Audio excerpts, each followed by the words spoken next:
ሰላም አለይኩም ወራህመቱላሂ ወበረካቱ። ቲክቶክ ፋሚሊዎች እንዴት ናችሁ? ሰላም ናችሁ? አለው አልሐምዱሊላህ። ዛሬ እንኳን ይዤላችሁ መጣሁት የኳስ ጉዳይ አይደለም። በኳሱ በኋላ ይመለሳለሁ። 11 ሰዓት ያው እንቋጥራለን፣ እንደግፈው እንደግፋለን። ዛሬ ለነገሩ 18ም ጨዋታ ያው ዛሬ ተመሳሳይ 1 ሰዓት 11 ሰዓት ነው ያው በኢትዮጵያ 5 ሰዓት ከሌሊቱ። ስለዚህ ያው ቋጠሮ ከዛ በኋላ ቢያንስ ከ4 ሰዓት ከ10 ሰዓት ከ4 ሰዓት እንጀምራለን ቋጠሮ። ድል ያው ለሲቲዝን የተመኘን።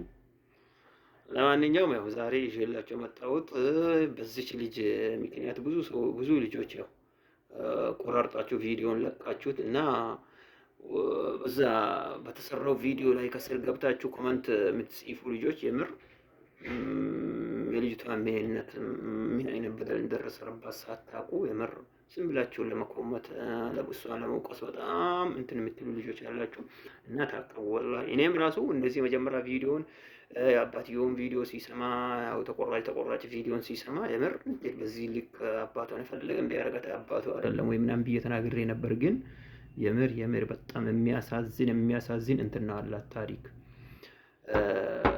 ያው አንድ እህት ተብዬዋም አለች። እሷ ደግሞ ያው ስለ አረብ ሀገሩ ህይወት ምንም የምታውቀው ነገር የለም። እሷ ሀገር ተንደላቃ ትኖራለች። ያው የተላከላትን እሷ መጨፍጨፍ ነው። ስለዚህ የምር ሙሉ ቪዲዮን ያው ዩቲዩብ ላይ ለቀላችኋለሁ። የምር በጣም የሚያሳዝን ነው። አትፍረት፣ ይፈረድብሃል።